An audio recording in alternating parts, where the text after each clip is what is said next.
Come in, base. Come in, base. Dead air, man. We gotta get down. This is too much.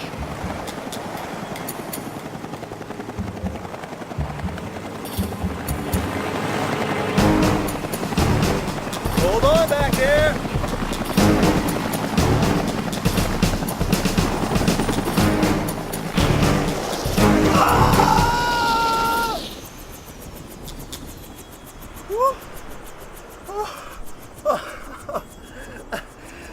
That was hairy.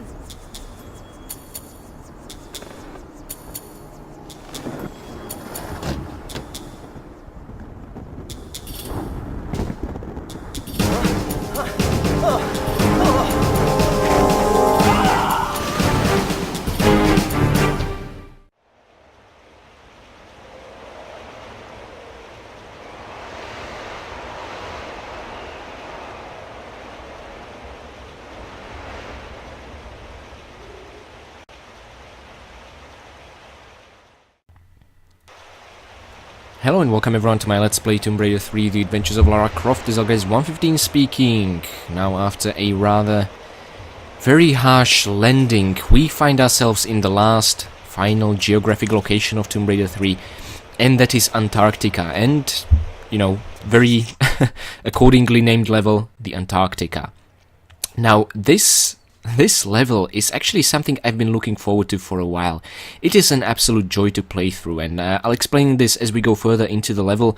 For now, it will not be a very long level. There will just be about 36 items, 30 enemies to kill, and 3 secrets to be found. I think we should, you know, really finish it beneath 1 hour.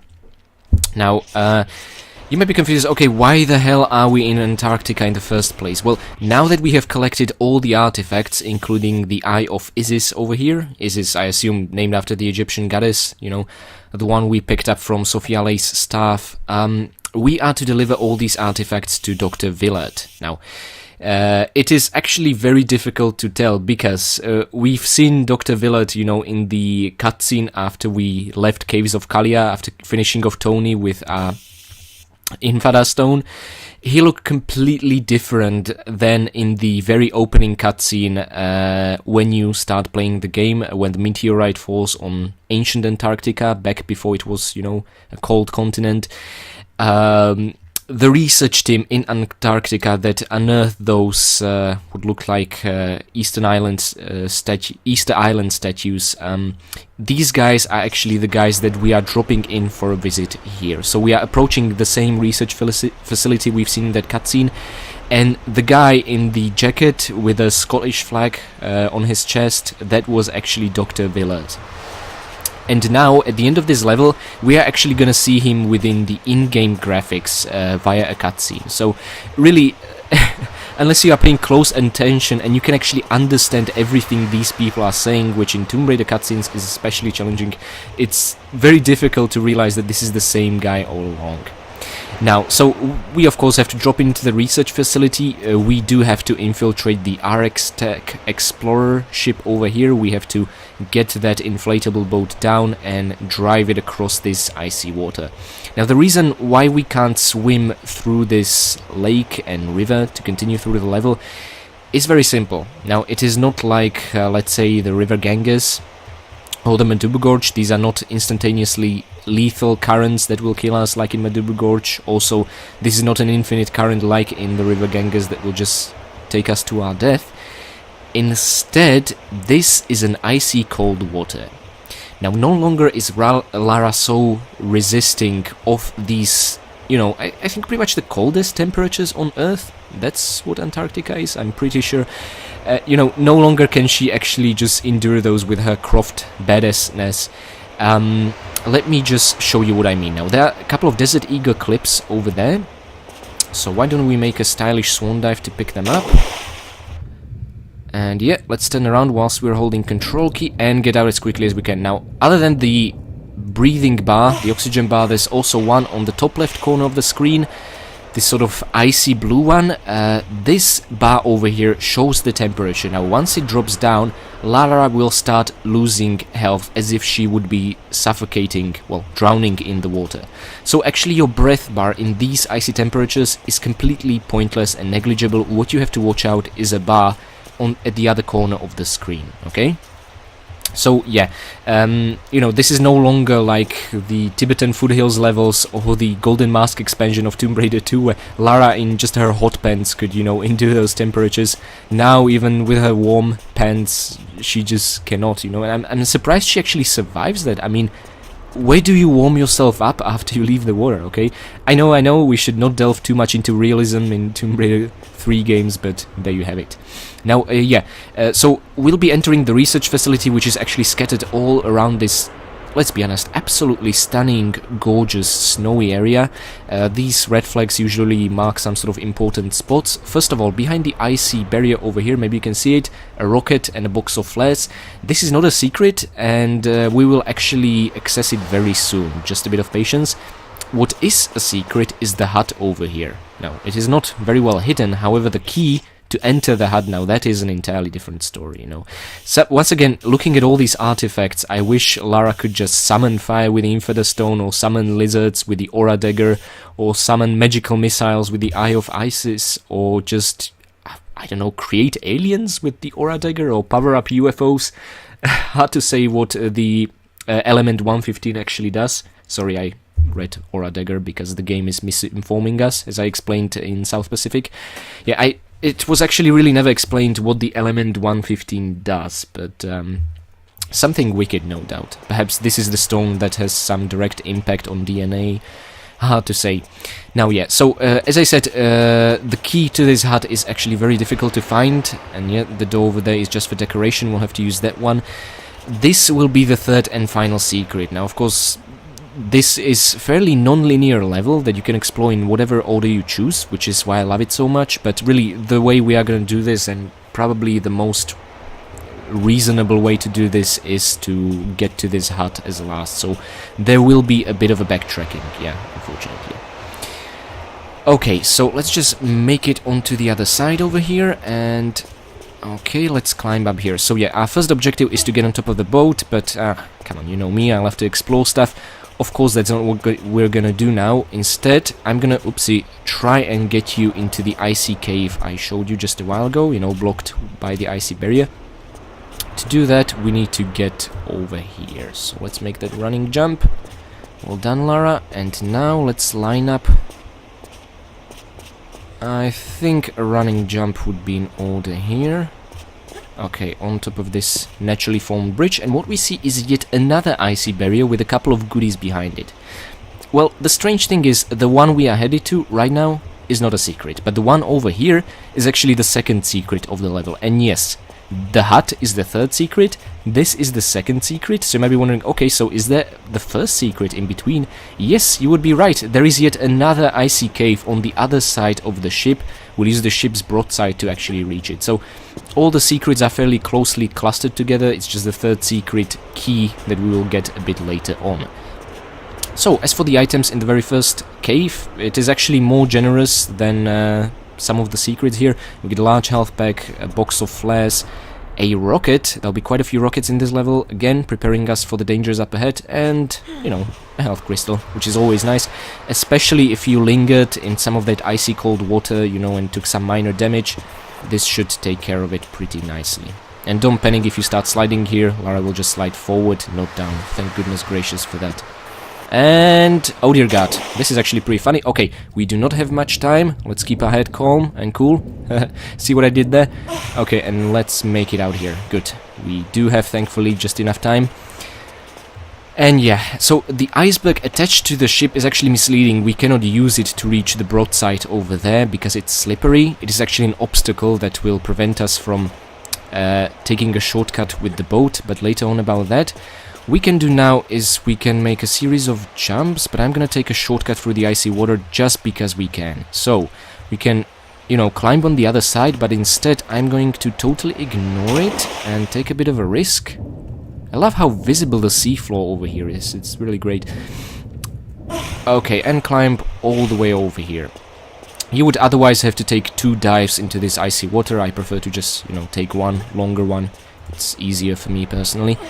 So yeah, we will now infiltrate the ship. And you might be thinking, okay, are we actually gonna find any, you know, researchers aboard, any friendlies, that kind of thing, and am I gonna be mercilessly killing them again? Well, yes, we are gonna encounter the same guys we've encountered in the very first cutscene, the opening one, after the meteorite fell, when one of their machines broke down and they had to import a new one from somewhere. Pretty funny cutscene. Make sure to maybe...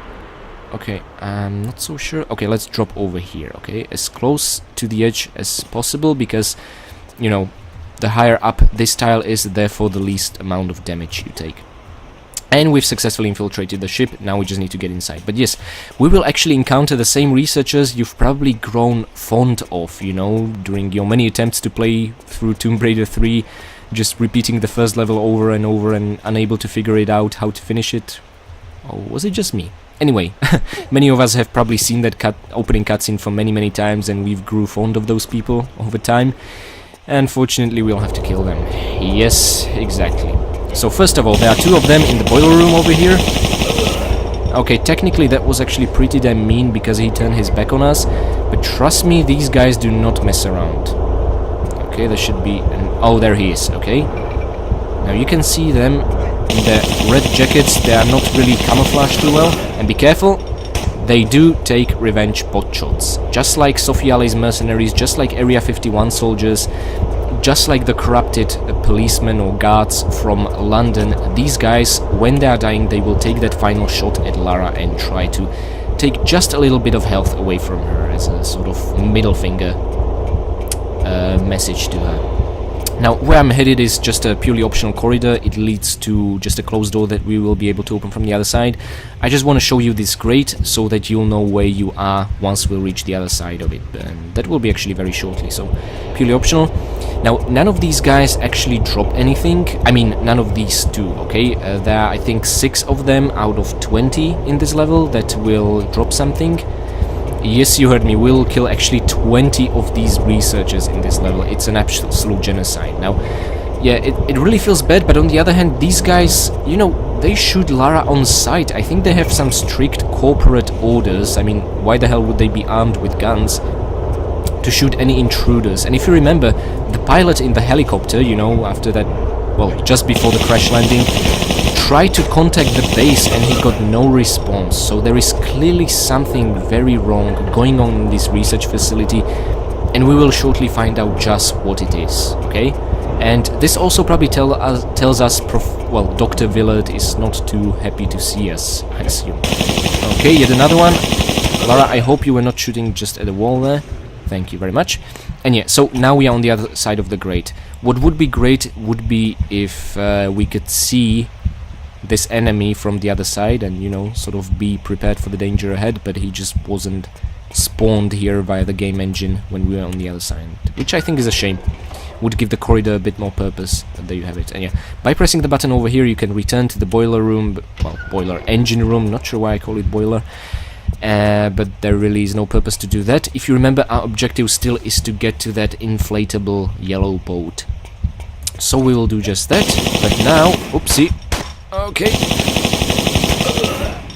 Out of his way, please, Lara. Thank you very much. Now, yeah, sometimes the pickups from these guys are difficult to see due to the environment. Currently it is because of the stairs, but thankfully what we get for killing this guy is 10 Desert Eagle shots, so 1 Desert Eagle pickup.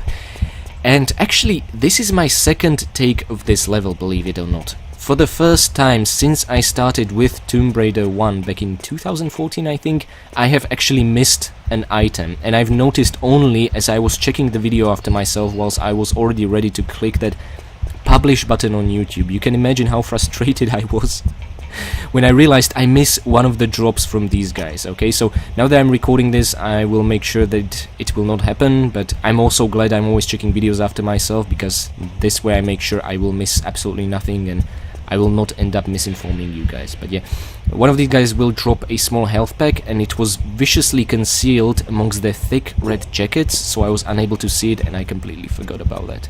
But anyway, do not climb up just yet. Okay. Okay. What the hell? I thought we were hidden behind a corner. Oh my god, Lara, really? Okay, this is most certainly not good. Seriously, like, one bullet was all that was missing from our Uzis to finish him off. That was an absolute disaster, but kind of hilarious to watch. Okay, so, watch out for him. We do get 40 Uzi bullets, but, oh dear god. We expended all that Uzi ammunition way too quickly. I should have resorted to using the Desert Eagle, but, oh well, lesson learned.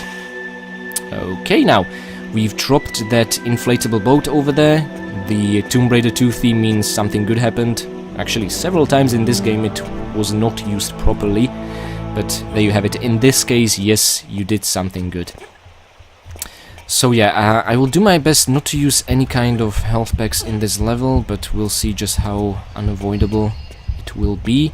Yeah, we don't have to return to the engine room, we can climb up here, and this should take us on top of the ship, yet again, but on the other side of the ship deck, I'm sorry. I can never get this terminology right. And now we have a choice of either continuing, or we can also explore two broadsides. Now, one leads to the iceberg over here, and you can just drop down safely, although I have absolutely no idea why you'd want to do that. But, you know, it's an option, but I think it's more suited for sightseeing than anything else. But if you remember, I was mentioning the other ship's broadside, the very first secret of the level, being in between the third and the second. Well, there you have it. Now that the fence ends over here, what we get is, yep, yet another cave with an icy barrier. And I think behind we can see the green crystal if you look down into the down right corner. And the funny thing is, it is not animated. Remember, the same thing happened in Old Witch as we were staring at one of these crystals through the gap in the door. So unless we get into certain proximity of a crystal, I guess it will not become animated. So the game saves up some memory or something like that, I assume. You know, Tomb Raider 3 wasn't exactly easy on the hardware back in 1998. At least not for my computer. But it was a pile of junk, to be honest, back then. Okay, so, yeah, the crystal made up for some of that absolutely embarrassing damage we took from one of the researchers. Those bastards are better trained than Area 51 American soldiers. That's quite impressive. Okay, now, the way to continue. Oh my god. So, let me just point out something in the distance over there. Do you see a crawl space? I do not blame you if you don't, because, you know, everything blends in just so easily in these snowy textures. But there is actually a very viciously hidden crawl space with a rocket inside. You might be thinking, wonderful, you found a secret and give yourself a pat on the back, but no, it is in fact just a small crawl space with just one rocket. Let me show you how to get there. It is a bit awkward. Once again, Tomb Raider 3 trademark angled jumps you have to master to really get anywhere in these levels. Okay. And inside we go. No need to light up a flare, it's really, really bright. And yeah, so, you know, this kind of secret pickup would make sense if this would at least be a rocket launcher. Should we not have it? You know, should we just play through the Nevada desert recently? But no, even if you don't have a rocket launcher, this will still be just a normal, ordinary rocket. So, there you have it. I would hope they would at least put another crystal in here. We could sure use it after that fiasco when we were ambushed from behind. Okay, and now, oh my god, I'm so looking forward to this. This is actually one of my most favorite levels of Tomb Raider 3, purely because of, well, so far it has been pretty damn linear, but later on you will soon see what I mean by non-linear level design. We'll get to explore the facility at our own pace, in whatever order we choose. And oh my god, unlike the terrible shitty kayak in Madubu Gorge, we actually get to control a boat! Just like in Venice in Tomb Raider 2, this is so awesome. It actually controls the same. You can even control, grab, jump into it. And, okay, just look at the engine. Croft 2001! Okay, these were 1990s. Everything with 2000 something, especially when it came to tech, it just sounded cool. It sounded, I'm sorry, what's the expression? Radical. It just sounded, you know, like the future is today, that kind of thing. The machinery of the second millennium, you know. So this really just puts a smile on my face, you know, to see it nowadays in 2017. And also, look at the Croft sign there. Does Lara Croft have her own brand of motors? I mean, It's probably just an Easter egg from the developers, not to be, you know, overthinked, but I still find it absolutely hilarious. Oh, and by the way, this boat has a turbo if you press the sprint key. These things had turbo back in Tomb Raider 2 as well. Oopsie. Although back then it was moving forward with the forward key, whereas forward arrow key, whereas the turbo was triggered by control key. And nowadays forward is control key, so you have to use the sprint key to really get that extra speed boost. And it's absolutely unnecessary, but I still love the fact that we can do it. More importantly than that, we will need to learn how to park this boat precisely. So let's jump out using roll.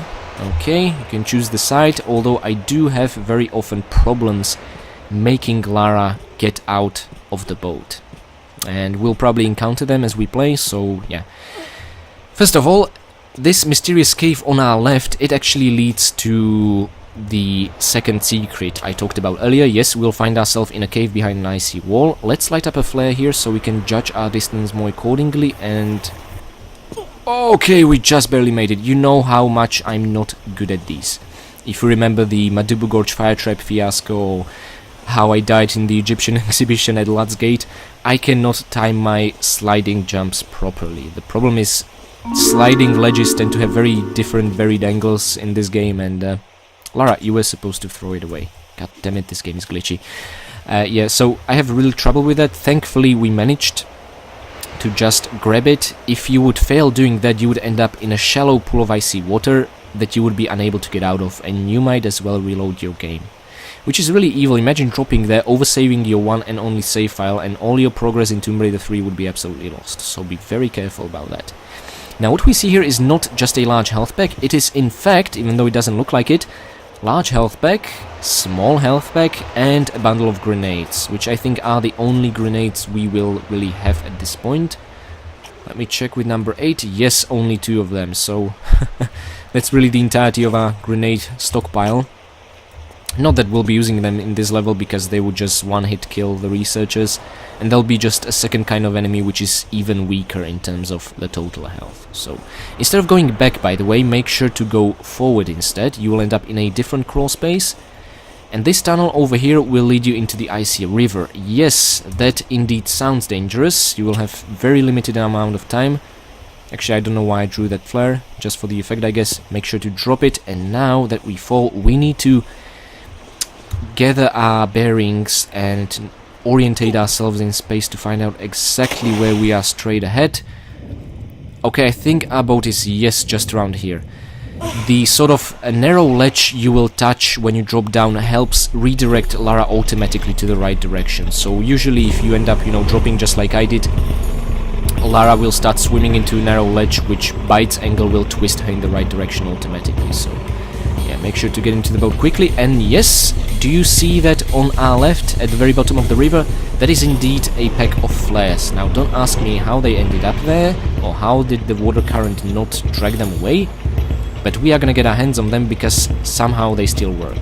Now, yes, Lara refuses to leave the vehicle. This was the issue I talked about. I am holding the roll key and pressing left like a madman, but Lara does nothing. Sometimes she just protests, and sometimes she obeys, even though it's not an ideal position. Lara, please pick them up very quickly. We will be losing quite a lot of health soon. Okay, you have them. Good. Climb up, please. Climb up. Oh my god, we took significant amount of damage. I do not like that at all. So yeah, you might park the boat perfectly, but Lara will sometimes refuse to just leave. I have absolutely no idea why. This is pretty much my one and only complaint when it comes to this boat. Otherwise, I love it to bits. Lara, get out, please. And no, I'm not gonna underestimate you guys anymore. Desert Eagle it is, sons of bitches. Okay, good, he is down. So yeah, I love how, you know, amongst all this snow, Lara has an orange winter jacket and the researchers have red ones. Brings a bit of warmth, and, you know, also red is a very aggressive color. It makes, well, it gives you kind of a warning that there is a danger around the corner. Now, this is actually a very interesting part of the level. What we have to ultimately do is raise the steel gate over there so that we can continue using our boat and reach the level exit. Now, unfortunately, in order to do that, let's take a peek through the window. We need to press the button over there and activate the mechanism, the gate opening mechanism, via a key that we will find quite later on in the level. However, that is not all. The gatehouse is also protected by a very rusty padlock, a key to which we will never find. Instead, we will find a crowbar, and that will be, well, there will be some serious crowbar action in this level, and the next one. Well, it will actually work just like the Masonic mallet did in Old Witch, so it's not actually that impressive, but crowbar is actually a very interesting key item for reasons I will cover later on when we find it. For now, do you see that rocket in the lower left corner? Well, that is where I'm headed, and I actually, during my previous recording of this level, I managed to die down there, okay, so, and we are not exactly at full health, so I just have to remember, we need to climb this ledge over here, because the one over there is slippery, and I would also like to position Lara correctly, so that she can pick up the rocket straight away. Let's see, maybe a side flip is a good option. I've never tried this, might be a bit crazy. Lara, pick it up, thank you, and now please get up, up, up. Okay, and climb out. Oh dear God. Is she... Lara? No, don't die on me. Lara, don't climb up, please. How ironic is this? Exactly the same kind of death I have encountered during my previous recording of this level. Well, okay guys, you know what this means. This adds a new death to our death collection, and I'll see you guys back at this same spot.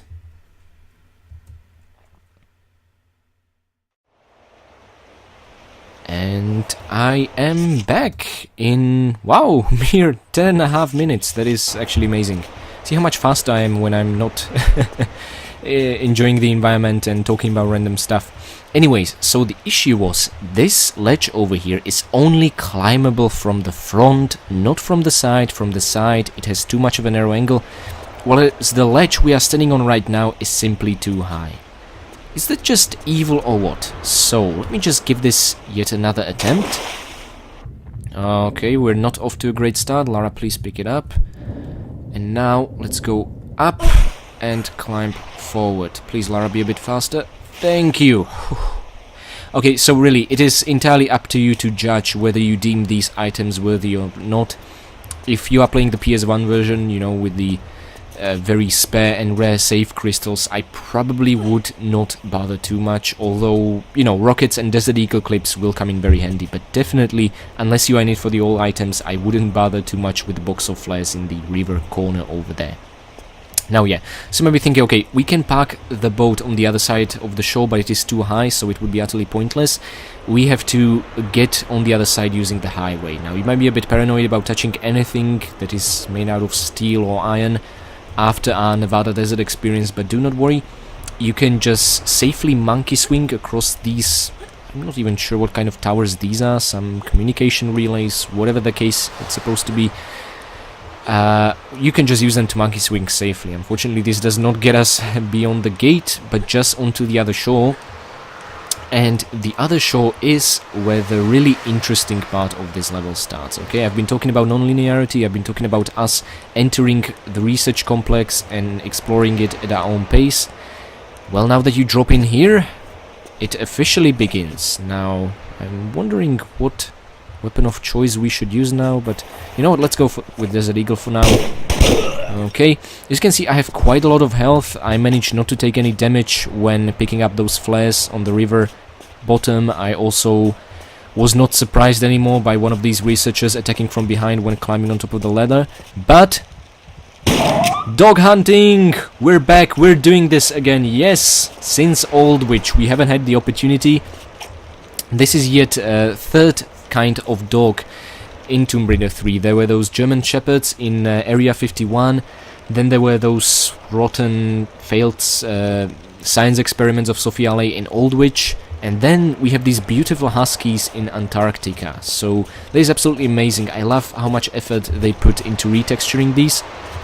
But, you know, if you're a dog person, you are probably not enjoying the dog hunting as much as I am with the shotgun, but come on, it's a video game. It's fun, and okay, for a while it looked like I just set Lara on fire.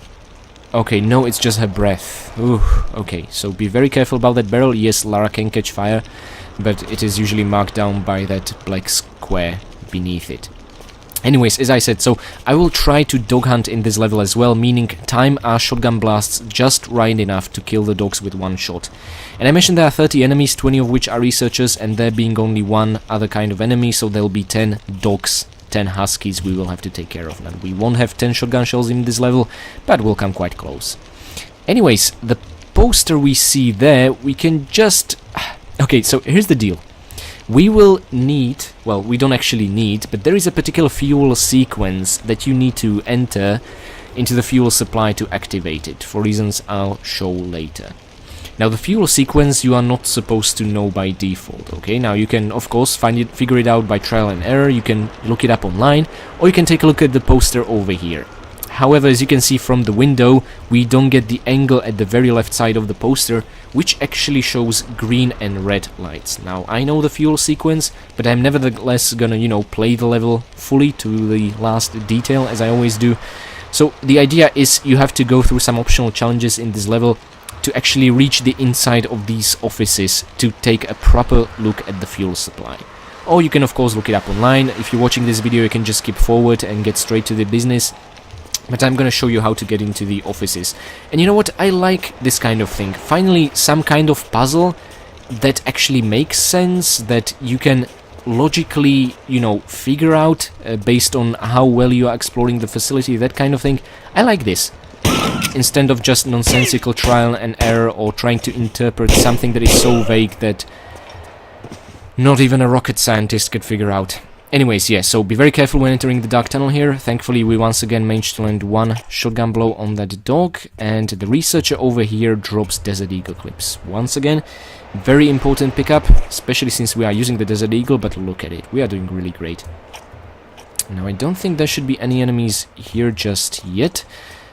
Nevertheless, this is the fuel supply we've seen on the poster, and the correct sequence we'll need to trigger by turning a couple of valves in the hole down there. But first, I'm of course going to show you the proper sequence before going down there, so now it's not needed. Underneath the fuel supply itself, once again, more shotgun shells, very precious considering my dog hunting pleasures. And yeah, a mysterious door that will not open for one very simple reason. Even though the button is green, the electricity is not working properly in this facility. There was a calamity, something happened, the main generator is off, we need to trigger the fuel supply in order to trigger the generator.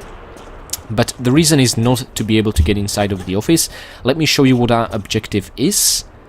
Let's get across the wooden bridge, and... oh dear God, already?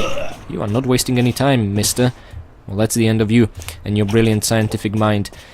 Okay, oopsie. Can we... okay, thank you, Lara. So this right here is the reason we will have to jumpstart the power again in the entire facility, okay? Let me show you. Thankfully, this fence is not electrified like in Nevada desert, but we need to open the gate over here, which unfortunately, as you can see, is once again, like in the door leading to the offices, not working.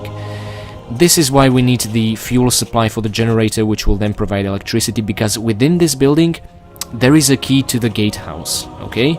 And within the gatehouse, we can trigger the gate opening mechanism and reach the end, which, by the way, is Dr. Villard's hut, where he's enjoying his soup, by the way. Warm meal for the harsh weather. Anyways, yeah, don't worry about this pit too much, just climb out, no spikes or anything like that.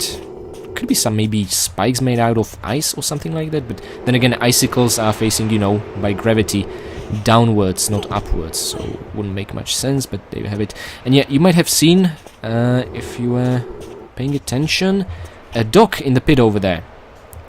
Now, I'm gonna try and get an angle on the bastard. Oh, Lara, are you... oh, good, okay.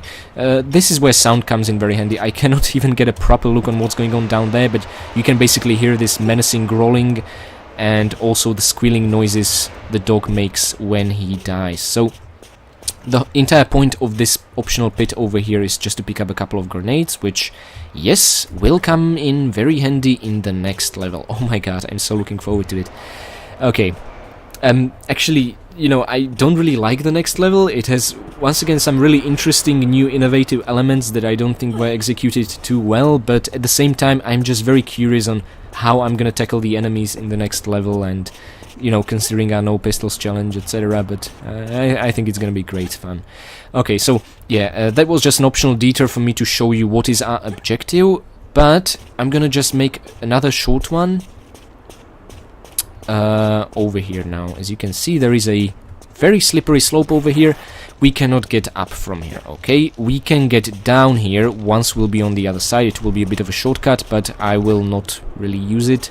I have a different sequence in mind, but, you know, once we'll be on the other side, at least you'll be aware of where we are, just like with the optional corridor inside the ship with the iron grate. Now be very careful. Yes, the malfunctioning door over there is distracting, but don't let your guard down, because there are two vicious dogs that need to be put down. Okay, that was very well timed, Lara. Thank you very much for cooperating. And yes, once again, red flag, signaling something very important, and up there is one of the technicians just glaring at us through the window. Oh, hey Bob, crazy woman with the shotgun is here again. What do we do about her? Well, he just waits calmly in there. However, you can get his attention if you step on the tile over here. He'll start screaming, hey, and he'll disappear, which actually is pretty damn frightening. Imagine someone out to kill you knows you're here. You no longer know where they are, but they know where you are. I mean, this is so creepy as hell. Thankfully, they do not seem to be willing to get down the stairs and through these doors to get to you, so, you know, no need to hurry, take your time with these. I don't think we had this closing, opening kind of challenge since times of Tomb Raider 1. Please feel free to correct me if these kinds of traps were in Tomb Raider 2, but I cannot remember. Oh dear god, already? Okay. And there should be another one. Oh dear god. Ha! Now we are both taking cover. What are we gonna do about that, huh? I've never seen an enemy actually taking cover in a Tomb Raider. This is so awesome. In a Tomb Raider game before. I don't know why this guy did it. He always seems to do it at this spot. This is why I intentionally waited instead of shooting straight at him. I find this amusing to no end. It's as if they had some cover mechanic planned, you know, the developers, but then just decided to scratch it. Oh, I just find this to be absolutely fascinating. Now we are inside some office spaces. We actually get the map of Antarctica, and based on the locations they mark down, they probably have several research facilities across this place, and we just, you know, bumped into one of them. Perhaps Dr. Willard provided Lara with the coordinates. It's hard to say. After all, he kind of wants the meteorite pieces, although, yeah, he wants one of the employees to bring them from dead Lara, I assume. So yeah, this is just an optional cupboard with a small health bag, and yeah, the small health bag I picked up from that dead guy over there was the one I missed during my initial first attempt at recording this level. So yeah, I don't think I'll ever forget that small health bag again. And once you enter here, why don't we take another cover? Yep, you've seen him through the window, he's coming in here. Surprise! Okay, where... Okay. I'm sorry, I'm having way too much fun with this. And yeah, this guy over here drops shotgun shells, okay? So yeah, we are basically, you know, the situation has changed. We are now inside, where we've seen one of the technicians standing here in his red jacket. There's the red flag beneath, and yet there's another technician. I'm not sure if he's entirely aware of us, but he's running amok. I assume he's pretty damn stressed out. Poor guy. I mean, these are terrible working conditions, especially as you'll see later on. But yeah, so the situation has reversed. Now we are inside in warmth, and they're outside in the cold, but we know about each other. The hunt has merely begun. Oh, yes. Okay. I'm not sure if I should maybe start using... Nah, just 40 bullets. I think I'm gonna switch on to MP5. And this might get a bit tricky, because, yes, there are those malfunctioning doors down there, and that will make fighting that guy a bit tricky. Alas... Okay, I think Lara is aiming at him, even through the doors, because they are not a static obstacle. That is very good. Oh, thank you very much, Lara. That was handled pretty damn well. And yeah, in we go. So don't panic, you know, stand your ground. And it is, for me personally, ideal to take care of him from a certain amount of distance. Much safer that way. So, you might be wondering, okay, what was, you know, the entire point of that? Why did we go there? Well, the crowbar I mentioned earlier at the gatehouse. Now, no, I'm not headed to the gatehouse just now. That would be utterly pointless. We are still missing a key item we need to use inside the gatehouse.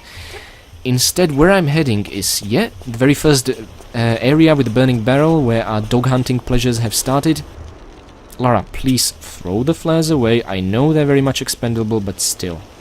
What would children in Africa give for these flares? Seriously, Lara. Feel bad about yourself. Now, yes, just like the water tower in Nevada desert, this also can be climbed. It just looks like a very similar structure. And, yep. There is a lever, which opens a trapdoor on the other side, the roof of the office with the fuel supply poster, if you remember, that we were peeking through the window. So now we get to use crowbar for the first time, and I've told you I find crowbar to be an absolutely fascinating object. Why, do you ask? Well, that's because we no longer have the crowbar, and it reappeared here. So Lara dropped it, and you have to re-grab it. Now, why is this interesting? Well, if you remember, in Tomb Raider 1, the game, the one and only Tomb Raider, that was actually counting the pickups in the game. And I'm just wondering, if Tomb Raider 3 was to have this feature as well, would us picking up the crowbar count as yet another pickup? See, I find that absolutely interesting. So, technically there are 38 pickups in this level, but 36 items. Now, I will mention this in my final statistics video for Tomb Raider 3. Make a note of the small health pack here. But yeah, honestly, I just consider the crowbar to be one item, but there will be 2 opportunities to use it, and therefore 2 opportunities to re-grab it. However, we don't have to re-grab it at the second opportunity, so it's purely optional. And yeah, we are now on the other side of this window. We could not take a look at the poster fuel sequence from outside, but now, yes, all the way on the left, we see the correct sequence. First is red, second is green, third is red, fourth is green. Basically, just feel free to remember that you need to activate the second and the fourth one. The fuel supply over there marking the large fuel supply, underneath which, outside, we found the shotgun shells. The icy pool over there marks the little hole in the ice that we could enter from. And all the way up top leads to a generator shed. This is a fuel for a generator. We'll turn on that generator and therefore finally bring electricity to this entire area. So yeah, we have so much to look forward to. Now, there should be... this is the malfunctioning door. By using this manual lever, we will somehow manually manage to open it. But we'll also summon one of these bastards, so careful. But he should drop... yes, small health pack. Thank you very much. Okay, so now that we've seen the correct fuel supply, by the way, this was optional, you could just immediately drop down here and, trigger the second and fourth fuel line, but, I just wanted to show you things. I'm not actually sure how to reach that icicle in the middle of this icy pool, so, yeah, I just showed you that you will either end up grabbing the ledge above, but or Lara will end up hitting her head. Maybe a side flip would work. But really, this is just such a small pool, it's completely fine to dive right into it. And there we are. If you remember the poster, to the north is the generator shed, to the south and to our right basically is the fuel supply. So from that perspective, we need to leave the first one pointing red. The second one should be green. Let me show you. We haven't seen this animation since Tomb Raider 2, I think.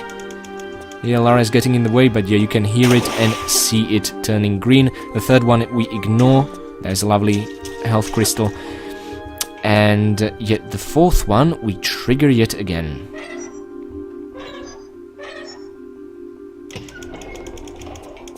Okay, Lara either blocks it with her head or gets out of the way, moving camera out completely. But I think you could have seen the dial turning, a lovely little detail. And yeah, if you hear the sound of door opening, that means you have triggered the correct sequence, which we just did. Because the door that just opened, we didn't actually, in terms of the game engine, let any fuel supply in. This just made the door open. But if you try to roleplay a little and be a bit immersed, you believe you had some sort of fuel supply. Now, this is really evil. The camera doesn't show you, but make sure to manually press the look button, reset the camera. There is a large health pack tucked in the corner over here. Even though it looks like Lara will not reach it due to the same machinery you found on board of the RX Explorer ship, she will nevertheless. And there we go. Finally, the engines are working. The generators are rumbling. Whoa, Lara, how did you do that? Okay. The electricity has started and oh my god, now you can see why it was turned off in the first place. There was some kind of calamity here, some explosion, okay. Now there are a couple of holes blown into here. We will actually continue down that way, but first let me just show you what's going on here, perhaps. Is this possible? No? Okay, no. We hear some radio transmission, but okay, before we go to the canteen and make sure to avoid that fire over there. Actually, can we climb the roof, I wonder? We should be able to. Let's see what's up there. I haven't even looked during my trial run. I'm getting sloppy. And there is absolutely nothing. Okay, well, at least now we know. You can, I guess, jump on top of that column, but not sure why you want to. A couple of crates that are not really usable for climbing. And yes, we are now on the other side of that icy slippery slope. We were on the other side of, which leads to the fuel supply with the hole in the ground and the malfunctioning door with the office. So yeah, just to show you where we roughly are, you can take that shortcut back in case you miss the correct fuel sequence or whatever the case. But yeah, so now we are in a little canteen with a map, a bar, and a couple of refreshments on the tables. Definitely some boat about perhaps their own ship, but definitely some safety warnings. Doesn't get more ironic than that. And yeah, this really creepy radio transmission. Now, I have a theory that this is actually coming from inside, deeper of the facility. This facility is actually bigger than what we see on the surface. It is extremely big in the underground. If you remember in the opening cutscene of Tomb Raider 3, you know, where the pyrotechnician, you know, set off the explosion and they uncovered a couple of what look like Easter Island statues. There are a couple of excavations to that place. They're trying to find out exactly what it is. So they actually have their own mine set up deep underground, and I think these are the transmissions going from that mine. And that mine will also be the object of the next level. And it's really creepy, and believe it or not, the situation in the mine is actually even worse than it is over here on the surface. But saying that, the situation here isn't any good. Oh my god, let me show you. Ah, what is this abomination? Okay, do you see what I'm seeing? Let me show you from a closer detail. Okay, look at it, mutated hands, head, which looks like brain is poking out, just bloody eye sockets, grinning teeth, and livers sticking out of his own butt. This is so unbelievably creepy. There is something really sinister going on, okay? This is not the result of the explosion. He had a poisonous breath. We just got fully poisoned. I did not dodge on purpose, because I just wanted to show you that this is a much slower acting poison than what we would get from one of the cobras, for example, in the temple ruins. My god. So there is something weird going on. One of the researchers has mutated. Let me just use the small health pack. Actually, interesting. Now looking at the health bar, our health is depleting very fast. When this happened to me during my previous recording, our health bar was not at all depleting when we were poisoned. I guess it was yet another of the Tomb Raider 3 glitches. For some reason now we are properly poisoned and losing health, so I apologize for that oversight. I was about to say this poison is slow acting and different from those of cobras or poisonous darts, but apparently that was just some glitch. I wish I would still have the old footage. Nevertheless, we are now fully healed. Yes, I ended up using a small health pack. We can now, with a working generator, continue our dog hunting. Awesome. Okay, great. This makes me happier than it really should. Now, once we press the button over here, we will actually release 2 of these bastards. So I think Uzis would be a better choice here. Whew. And we just depleted all the ammunition. I love that clicking noise Lara makes when, you know, she runs out of ammunition. It's absolutely lovely. Okay, so yeah, I'm still trying to get over the fact we've just seen a mutated human being spewing poison. Oh dear god, and the situation is going to get so much worse in the next level, you have no idea. But this will actually be discussed within the final cutscene of this level, so don't worry if you have, you know, unanswered questions in your mind. That's fully understandable. What the hell, Lara? Seriously? How did you miss? Okay, this will take like very few bullets, so And we were doing so great with our dog hunting. God damn it. I was hoping this would be a perfect dog hunting run, but alas, we can't have it all. Anyway, make a note of the Uzi clips over there, and finally the key I was talking about. The key to the gatehouse. Let's see. Gate control key, yeah, that's fairly self-explanatory. And actually, since we are all the way over here, why not make use of a long-ranged weapon? Because, yep, there is a researcher. Very angry guy. You know, they don't care that one of their colleagues, one of their friends, definitely best mates, just mutated. No, they care that an unauthorized person picked up a key. I mean, what the hell? Get your priorities right, guys, seriously. And now, we basically have an option of how to return. We can go back through the canteen and use that icy slide down I showed you earlier, or we can go through here, and if you remember, this path leads to the wooden bridge we explored at the, well, not at the beginning, but a couple of moments ago. I can never jump over it from this side, for whatever reason. Probably the low ceiling.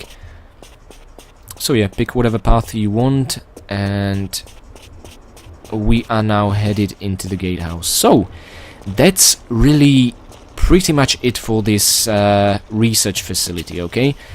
Now you know what I meant by this being freely explorable, non-linear. Also, if you realize that whatever we did to reach that fuel supply poster was purely optional, this is definitely a non-linear kind of level, and I absolutely love it for it. Now we can, you know, either monkey swing across, or we can just, you know, it's been a while since we took a dive into the icy water.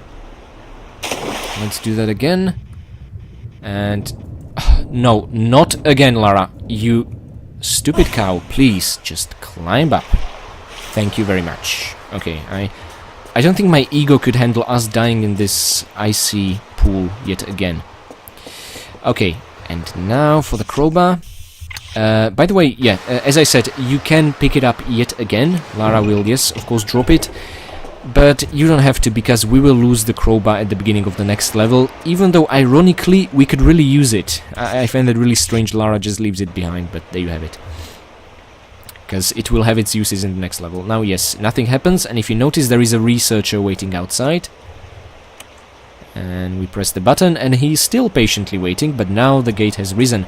You know, I played this level twice. At one point he was just patiently waiting outside like he is now. At the second point he just came rushing inside. So I really am not entirely sure what sets this guy off and his either passive or aggressive behavior, but there you have it. No, he's just awfully patient. Okay, let's avoid. Ooh, close call there. I think he took one shot at us, but honestly, those guns they carry, even though they actually look like proper Desert Eagles, unlike Lara's gun, they deal very minor damage. Now, let's get back into the Croft 2001. And actually, I'm a bit scared about this next part. Now, I love controlling the boat, but once again I'll have a couple of issues with parking the boat, trying to get out, and yes, we'll take yet another dip into the icy water. How evil is that, seriously? But first of all, red flag usually marks something important, right? So let's try and park it like this, and oh yes, Lara, you're obeying me, that's very nice. Okay, and another roll. Good. He drops nothing, but merely guards a pair of Uzi clips over here. So yeah, this aisle over here is purely optional. And now, yet again, we have to repark the boat. I think we've just reset the music. Oh well, shame. Okay, shame that looking also triggers movement in the boat. You hold the look key, you press left and right, Lara will start moving, but oh well. Okay, and I think this is where we need to drop. Now we need to be absolutely perfectly quick about this. Lara, please step out of... And once again Lara refuses to step out of the boat. So, let's maybe turn it around. Shouldn't make a difference. Really, we'll just have to keep making awkward turns afterwards. Yep, okay, so that's where the... Okay, that's where the underwater tunnel is. You might be wondering, what the hell am I doing? Must look pretty hilarious. Well, the key. You'll be wondering, okay, so we need yet another key? No, this one is purely optional. and it leads to the third and final... Oh my god, that was so close. To the third and final secret, if you remember, ironically placed at the very beginning of the level. Inspecting the key tells us it's a hut key. Now, the only hut we've really seen so far was the one at the beginning, you know, made out of wood. So yeah, I actually like how the keys in this level so far are literally telling you where they belong. I wish, you know, this would be the case with previous Tomb Raider games as well. Okay, and maybe we can just, you know, get out over here if Lara will cooperate. No, of course she won't. No, she yet again refuses to jump out. So let's try the other side. I'm not sure what influences the validity or invalidity of jumping out of the boat, but your guess is as good as mine. But on the right side it usually works. Now, there we go. Now we finally get to see what mysterious secrets it holds. And you know what? This really takes me back to the Tibetan foothills level of Tomb Raider 2, where you encounter the hut belonging to Bartoli's thugs, you know, with a couple of skis stuck in the snow outside, relatively early on in the level, but getting into it takes a while, you know. It's especially if you're playing the game as a child, your imagination tends to come up with sorts of things and secrets hiding inside that hut, and it takes a while to get to it, but when you do, oh my god, it's rewarding. And yeah, I did jump on that roof for, well, on purpose, because there is a dog rushing out. I'm pretty sure we would miss with our shotgun if he would come up close. And there it is, the lovely secret chime. That is indeed the third and final secret. And other than the crystal, what we actually get is not just box of flares and a pair of Uzi clips, but a box of flares and 2 pairs of Uzi clips. If you remember, it's 41 pickup, and now we'll pick 2 of them up. Okay, so just observe. And there we go, 142, not just 102. That is absolutely amazing. So the secret is really even more generous than you might otherwise think. That's the thing, that Tomb Raider 3 doesn't really show you the pickups you have, you know. This is kind of why I'm always checking inventory screen during my trial runs, and it is very time consuming. You have no idea. Especially checking all the objects. Oopsie, you do take some damage with sprint key, just like in Tomb Raider 2. But yeah, it takes quite a lot of time if you're checking all the objects to make sure there is nothing in a bundle of pickups that you cannot properly see through the clipping and stuff like that. Especially if the bundle contains a large health pack. But yeah, so very generous secret, and yet again there is an optional place you can dismount here. Now, after experiences of trying to dismount to the left, I'm instead gonna take the right side, and hopefully this will work on the first try. Okay, and let's see. Lara, will you obey? Well done. Okay, get more shotgun shells, although I don't really think we'll be using them any further in the game, but really the dogs here were kind of the last prime target. But anyway, actually one thing I still haven't pointed out is there is one thing that bothers me that makes the PC version inferior to the PS1 version. Just look at the snow. Do you see anything? No? Well, that's because we are playing the PC version. Lara actually leaves footprints behind on the PS1 version. I have absolutely no idea why this was cut from the PC version, but there you have it. On PS1 version, at least she does, and I think it's an absolutely lovely detail. And actually, another interesting thing is I was just complaining a while ago about us not seeing the pickup overview in the lower right corner of the screen, just like we did in Tomb Raider 1 and Tomb Raider 2. And that's the thing, if you try and search for some videos online for Tomb Raider 3 beta version... Oh my god, already! Okay, I think we should take it easy on the Desert Eagle shots. Let's switch to Uzis, for example. Yeah, so as I was saying before, I was so rudely interrupted. In the beta version of Tomb Raider 3 before release, these pick-upable objects were actually shown in the lower right corner of the screen, even in 3D, okay? So it worked in that beta version for some reason, but it doesn't work in the final version of the game. I truly do not comprehend why. Okay, let's be careful. And yeah, so just like in, for example, Tomb Raider Last Revelation or Chronicles, you can see what you pick up in the Tomb Raider 3 beta version, but not in the final one. So yeah, it's a bit of a shame, some technical issue no doubt, although I can't imagine what it was. Now, what we see here is a very interesting elevator shaft. This is actually the way into the next level. well, story-wise speaking, the trigger is inside the hut on the other side, okay? Yeah, first of all, the elevator will need to be summoned, which is what will happen during the next following cutscene. Our objective right now is to get into this hut, because this is where Dr. Willard is enjoying his warm soup. We, of course, want to take it from him. And just an interesting thing, you can climb on the roof here and reach invisible barrier, the ceiling of the level. I don't know why, but this fascinates me. And also you can see the snow is spawning just above Lara's head, okay? It is not falling from a distance. It is the ceiling of the level that has these snowy triggers. I just find it really interesting. Also, if you try and jump, you cannot due to the invisible ceiling. So yeah, just a little note over there. So where we are headed is inside the hut, and yeah, technically we don't see any door anywhere, but if we just take a look from here, there is a two-dimensional door texture, and that is good enough for the game. Okay, behold what I consider to be the best cutscene of Tomb Raider 3 so far. Oh, aye, come in. Make yourself at home. I won't be a minute. At home? I've just met a man who may as well have been Brundlefly. Fascinating, isn't it? He was your own employee. He was a molecular biologist. He'd have been intrigued with himself. Thanks to this material, his Hox genes were multiplied. Do that, and the complexities of our bodies increase beyond our comprehension. But this is just the fringe of its possibilities we're seeing here. My pal's exposure came from the material impregnated into the meteorite crater. The real capacities lie in its core, which these artifacts you're so attached to will let me access. But you've no control over this. This is not just about avidly spawning mutants.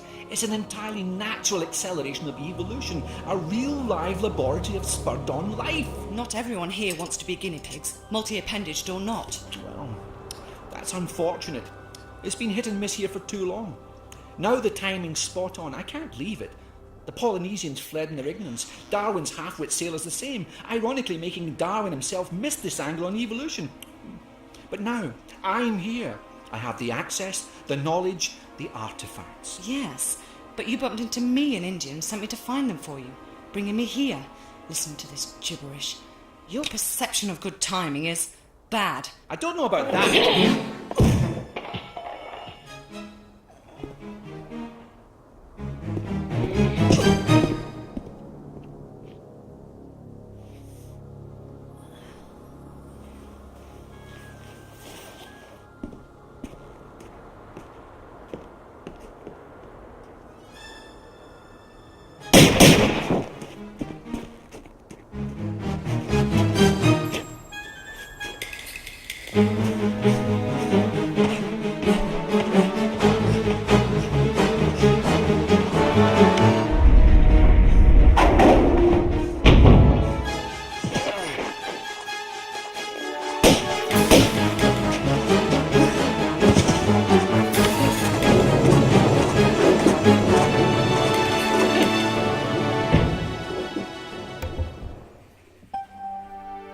Okay, say what you want about Tomb Raider 3, but the cutscenes in this game are absolutely amazing. I mean, the Fly movie reference back from 1970s, I think, where man mutated into a half-man, half-fly creature by a small fly entering teleportation chamber as he was using it. Lara being absolutely terrified of that mutant, dying, poisonous creature we've seen in the canteen. And, you know, the sense of humor of all the villains in this game. I mean, he said if that guy was a molecular biologist, he would be fascinated and intrigued by himself. Okay, that's just too funny. And the animations, they were absolutely perfect. I mean, if you actually pay very close attention on all the in-game cutscenes of Tomb Raider 3, you will notice that some of the sound effects are directly reused from Tomb Raider 2. Like the gunfire, Lara's groans and moans. It seems they made these cutscenes before the final game was finished and before new sounds were recorded. Just an interesting note to make. But anyway, so apparently, yeah, of course, Lara gave all the power to the villain now. She brought all of this in a, for some reason, separate bag, not her stylish trademark backpack she always carries on herself. And yeah, here's these shards, which apparently accelerate the evolution naturally, although how the hell can accelerated evolution be natural? I mean, that erases the whole factor of environment's influence into the evolution. That makes absolutely no sense. And yeah, as he said, ironically, Darwin himself missed this artifact's potential because his own sailors just decided to, you know, sell it for for money. And apparently there's a whole meteorite core, the same meteorite we've seen crash at the introduction of Tomb Raider 3, that along with these artifacts will just, you know, he's a villain, so it will give him ultimate power, etc, etc, and, you know, we are back at the Natla's evil scheme kind of angle, just creating mutants, although Natla was once again trying to force evolution into people by presenting them with an enemy they would have to overcome, the mutants from the pyramids, whereas this guy just directly wants to force people to evolve. Now, we've seen how well that went with one unfortunate employee in the canteen, so of course Lara wants to prevent it, and well, the tables have turned, literally. It was flipped over and she was disarmed in a rather embarrassing manner. But anyway, we have found all 3 secrets, we have killed all 30 enemies, and we have found all 36 items. Or technically 38 pickups, because we have picked up the crowbar not once but 3 times, so make of that what you will. Accuracy was pretty damn well good, especially considering we've used Uzis. And unfortunately, in my arrogance, I have had to use 1 small health pack because I got poisoned. Because as I've said, during my previous attempt at this level, I got poisoned and my health bar was somehow not depleted, so I assumed this would be a different kind of poison, but apparently that was yet another one of Tomb Raider 3 glitches. So, yes, that mutant can indeed realistically and seriously poison you, so you'd better watch out, trigger him, and backflip back as soon as you can. That's my advice. Anyway, thank you guys for watching, and I will see you next time in the dark, dangerous, and actually quite scary and horror-ish RX Tech mines.